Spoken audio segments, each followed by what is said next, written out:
All right, Antonio Conte, they're not happy at all. I don't know whether it's the result that upset him or what. I don't know. Daniel, let me start off with you. You've heard him speak. He says that's unacceptable. He apologized for the fines. He says there needs to be an assessment. Are the problems beyond him? I think so. Why? In fact, I'm very sure about that. Remember when they sacked Mourinho? Yes. The sacking of Mourinho just opened the lid on the problems at Tottenham Hotspur. To put it simply, they are not serious. The organization is not. They are not serious. You see, to win or to be a winning team, it's beyond tactics and player recruitment and things like that. It has to do with culture. The players have to understand that there's nothing more important than winning. It is win or nothing else. They have to be focused on that. You look at Man City and the way they play, they are never satisfied with. Even sometimes when Man City play a game and they win 1-0, they don't look happy because they know they are at a certain level and they have to instill and look, they have to put their foot down and show everybody that they are that level game in week in, week out. So to be able to achieve that level of success, that's where your mindset has to be. And it starts from the owners, it starts from the board. Everybody in the club has to be on the same page. Okay. But when you look at Tottenham Hotspur, that is not the case. And I'll go back to that Mourinho sacking incident.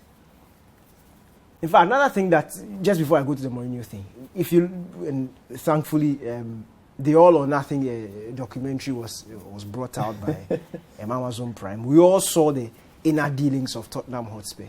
And you see, some of the conversations that, in fact, most of the conversations that individual players had with Mourinho, it just told us the picture in the Tottenham dressing room. They are very pampered and very entitled. If you remember the conversation Danny Rose had with him, if you remember the conversation Dele Alli had with him, it was like, I have to play because I am Danny Rose. I have to play because I am Dele Alli. And especially Danny Rose's conversation. When Mourinho asked him who he should take out for him to play, and then he pointed out, and this person are not even playing well, so why wouldn't you play me anyway? You see, it's not easy. That tells you something very, very significant. It's no longer there.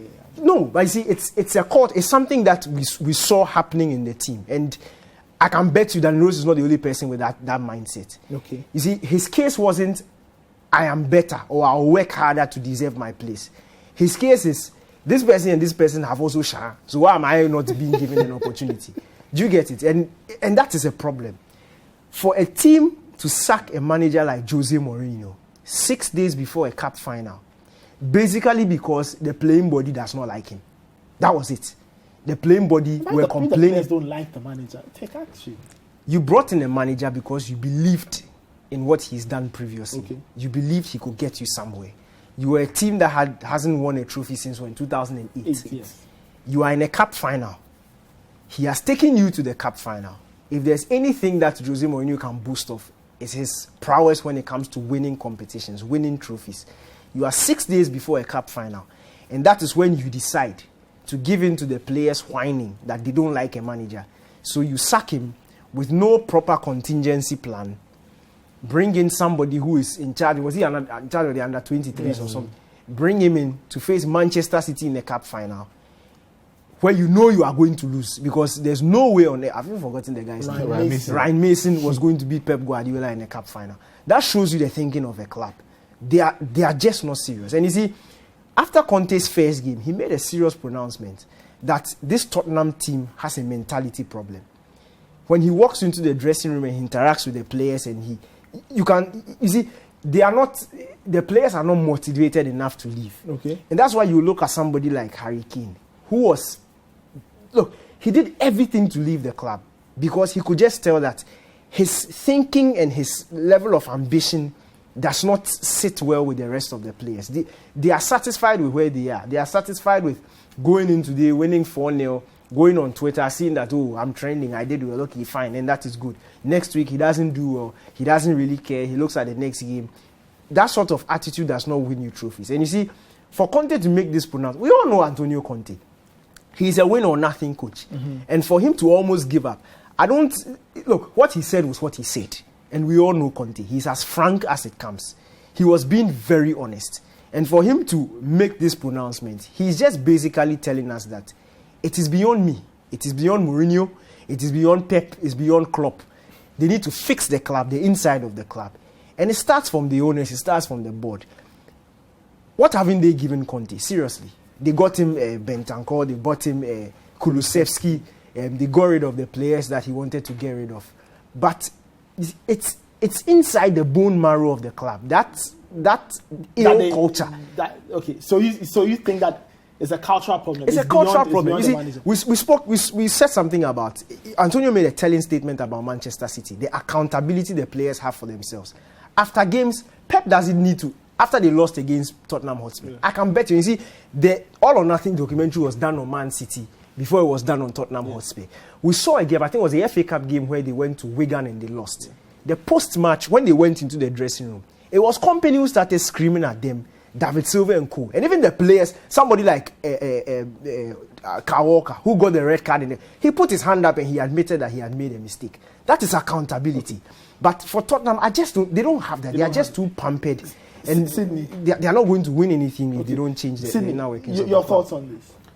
Odin has made a lot of good points with regards to the structure of Tottenham and how they go about their affairs. And be that as man, I would concede that there are certain issues with respect to the dressing room and how things go on with the inner workings and stuff. But I don't think Spurs are the only team to suffer from these problems. The modern day footballer is pampered. The modern day footballer, he sees himself more than he actually is. And you have a lot of big time Charlies roaming around the Premier League and stuff. So it's not only solely a Spurs problem. I think it's a problem that is also in other Premier League teams. And we're not talking about Spurs as a contender to win the Premier League. If this was a discussion about the suitability of Tottenham to win the trophy when it comes to the Premier League or the FA Cup, I would consider that, yes, they have other mentality monsters in the league who would trump them when it comes to that. But so do you think that is beyond the manager, or you think that the manager still has? The manager still has, because we're looking at a Tottenham team that we're looking at the achievements just to qualify for the top four. Qualify for the top four, although we can see it's a difficult task to get to. It's not as daunting as within the league, where you need a lot of big characters and you looking at the teams they are facing for that top four berth. Look at the likes of Arsenal, Manchester United, Wolves. These are not West Ham. These are not very, very, what you can't say they are monsters when it comes to their mentality. You can't say they are perennial winners. You can't say they are highly motivated dressing rooms. They are dressing rooms with the same kind of problems that beset Tottenham also.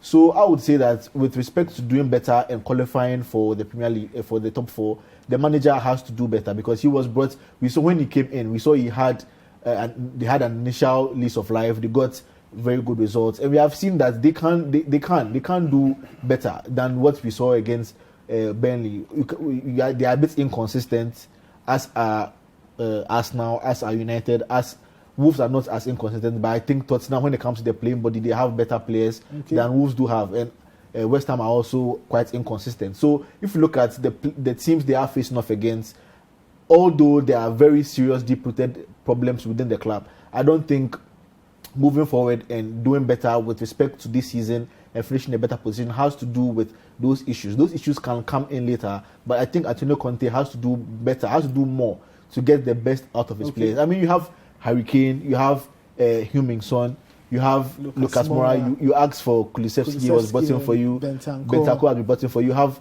Højbjerg, who I think is one of the best defensive midfielders in the league. If you look at his the wing back, the right wing back, Emerson, that is a huge problem for him. But if you take him out, look at the rest of the team. Eric Dyer has been a mainstay in the Premier League for years. Hugo Lloris is the French captain. They brought in Cristian Romero, who was doing very well in the Serie A.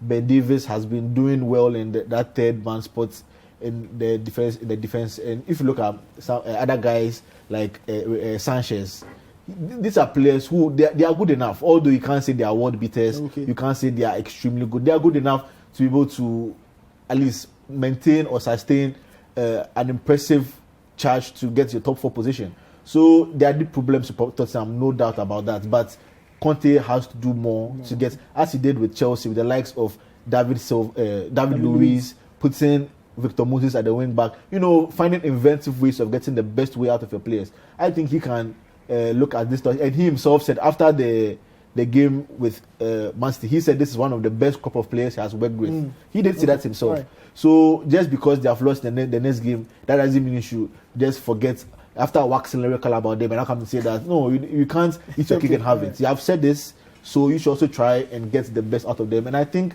looking at the players they have, top 4 is a minimum requirement for them. They can get it if he gets his acts in order, and if you realize under Antonio Conte, he also look at the teams he has been in.